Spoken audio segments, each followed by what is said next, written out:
दोस्तों, आखिर कैसे कांप उठे पांडव जब कर्ण का बदला लेने आया उसका पराक्रमी पुत्र।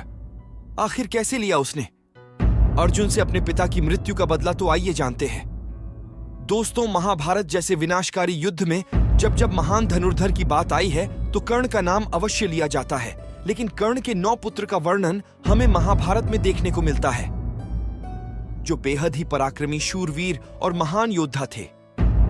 कर्ण के उन्हीं 9 पुत्रों में से एक ऐसा भी पुत्र था जो महाभारत के अंत तक बचा रहा, जिसने अपने पिता की मृत्यु का बदला लिया, जिसे देखकर खुद भगवान श्री कृष्ण भी चौंक उठे थे। क्योंकि कर्ण का वो वीर पुत्र पिता के समान ही महापराक्रमी था, उसको हराना पांडव के बस की भी बात नहीं थी।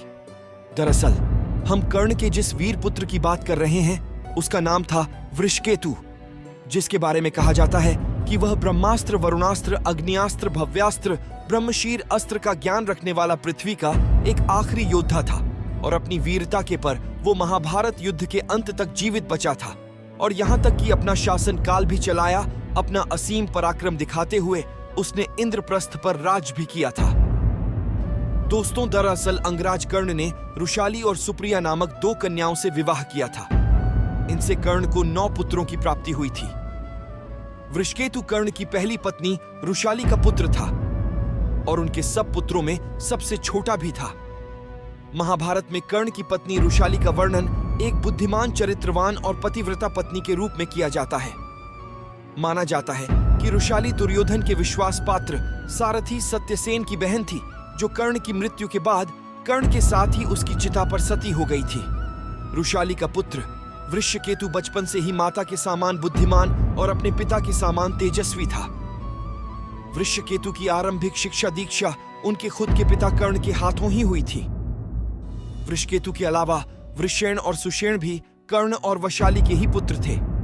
कर्ण ने अपने पुत्रों को धनु विद्या के साथ साथ हर युद्ध की विद्या में माहिर कर दिया था। जैसा कि हम सब जानते ही हैं कि कर्ण सभी युद्ध में माहिर था। तलवार हो, धनुविद्या हो, मलयुद्ध हो या गद्दा युद्ध, कर्ण हर कहीं सर्वश्रेष्ठ थे। वहीं दूसरी पत्नी सुप्रिया से उन चित्रसेन, सत्यसेन, शत्रुंजय, द्विपात, प्रसेन और बनसेन प्राप्त हुए थे। ये भी अपने अन्य भाइयों की तरह ही महान पराक्रमी और युद्ध में कौशल थे। अब महाभारत के युद्ध में कुरुक्षेत्र की युद्ध भूमि पर कर्ण के पुत्रों ने खलबली मचा दी थी। उन्होंने अनेकों पांडव योद्धाओं को हराया तथा भारी मात्रा में पांडव सैनिकों का संहार भी किया। कर्ण पुत्रों ने युद्ध में वो रण कौशल दिखाया जिसे देखकर अनेकों पांडव योद्धा भयभीत होते थे। अपने पिता कर्ण के समान यह भी पांडव के विजयश्री में बहुत बड़े बाधक थे। पांडव जानते थे कि जब तक वह कर्ण और उसके पुत्रों को परास्त नहीं करेंगे तो वो युद्ध नहीं जीत सकते। युद्ध 17वें दिन कर्ण और अर्जुन के बीच महाघनघोर युद्ध हुआ और कर्ण अर्जुन के हाथों वीर गति को प्राप्त हो गए। अब उसी दिन अर्जुन का कर्ण के 3 पुत्रों वृहसेना, शत्रुघ्नजय और द्वीप से महाभयानक युद्ध हुआ तथा अपने पिता के समान ही वो भी अर्जुन के हाथों वीर गति को प्राप्त हुए और साथ ही कर्ण पुत्र प्रश्न की मृत्यु सत्यार्थी के हाथों हुई थी। वही बाणसेन को महाबली भीम ने मारा था तथा चित्रसेन, सत्यसेन, सुसेन, नकुल के हाथों वीर गति को प्राप्त हुए। अब इस प्रकार कर्ण के 9 पुत्रों में से 8 पुत्र महाभारत में मारे गए। वृषकेतु महाभारत काल का इकलौता जीवित और सबसे जवान पुत्र था। वृषकेतु के पिता और अन्य सभी भाइयों का अंत हो चुका था। उसकी माता भी कर्ण की चिता में सती हो गई थी। अब वृषकेतु अकेला हो गया था। उसके सभी जन चले गए थे, लेकिन इसके बावजूद उसने कभी भी अपने मन में बदले की भावना नहीं पाली। वृषकेतु का बचपन उसकी माता के साथ बीता था, इसलिए उसके चरित्र पर उनकी माता का प्रभाव पड़ा। उसने कभी भी पांडव के विषय में कुछ गलत नहीं सोचा। कभी भी उसने अर्जुन के विषय में कुछ गलत नहीं सोचा, जो स्वयं कर्ण का हत्यारा था और जिन्होंने कर्ण को अधर्म करके मारा था। वृषकेतु धर्म और अधर्म का ज्ञान रखता था। महाभारत युद्ध के बाद पांडव विजयी रहे तथा युधिष्ठिर हस्तिनापुर में राज्य करते रहे, लेकिन फिर भी उनके प्रति उसके मन में कोई भी द्वेष भावना नहीं थी। जब कर्ण की मृत्यु के बाद पांडव को पता चला कि कर्ण उनके ज्येष्ठ भ्राता थे और साथ ही उनका पुत्र वृषकेतु आज जीवित है, तो उन्होंने उसे महल में बुलाया। अपने पिता के समान ही वह भी था।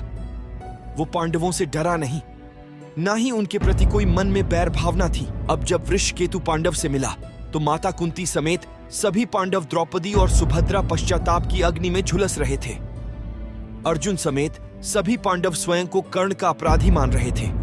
अब अपने के बड़े भाई कर्ण और भतीजों की मृत्यु का उन्हें बहुत दुख था, लेकिन वो इस बात से प्रसन्न थे कि उनका एक भतीजा अभी भी जीवित है।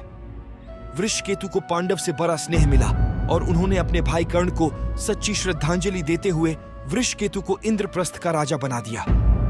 अब कर्ण पुत्र वृषकेतु ने युधिष्ठिर की छत्रछाया में अनेकों वर्षों तक शासन किया और एक आदर्श राजा के रूप में खुद को स्थापित किया। कहते हैं वृषकेतु घटोत्कच के दूसरे पुत्र अंजन परवाह का बहुत ही घनिष्ठ मित्र था। दोनों आपस में भाई भी थे और बहुत अच्छे मित्र भी। उन्होंने मिलकर अनेकों युद्ध जीते थे। दोनों ने मिलकर भद्रावती की सेना को हराया था। वृषकेतु केतु ने अर्जुन के संरक्षण में ही कई युद्ध जीते और अनेकों युद्ध में अर्जुन का साथ भी दिया। वो अपने पिता की तरह एक महान धनुर्धारी बना। युधिष्ठिर के अश्वमेध यज्ञ के समय अर्जुन के साथ वृषकेतु भी भारत विजय पर निकला, जहां दोनों ने मिलकर अनेकों कई सारे राजाओं को परास्त किया। और इसी अभियान के समय जब अर्जुन अनजाने में ही अपने दूसरे पुत्र से युद्ध कर रहा था, तब उस समय बाब्रवाहन ने भी वृषकेतु के साथ युद्ध किया। तो ये थी कहानी। ब्रह्मास्त्र हो या फिर ब्रह्मांड, दंड, अस्त्र, सबका ज्ञान रखने वाला महाभारत का एक आखिरी योद्धा, जिसने भगवान श्री कृष्ण के कहने पर कभी भी यह ज्ञान किसी और को नहीं दिया, क्योंकि वो शांति को महत्व देता था। मित्रों, वीडियो अच्छी लगा तो चैनल को सब्सक्राइब करो और इस वीडियो को लाइक शेयर जरूर करना।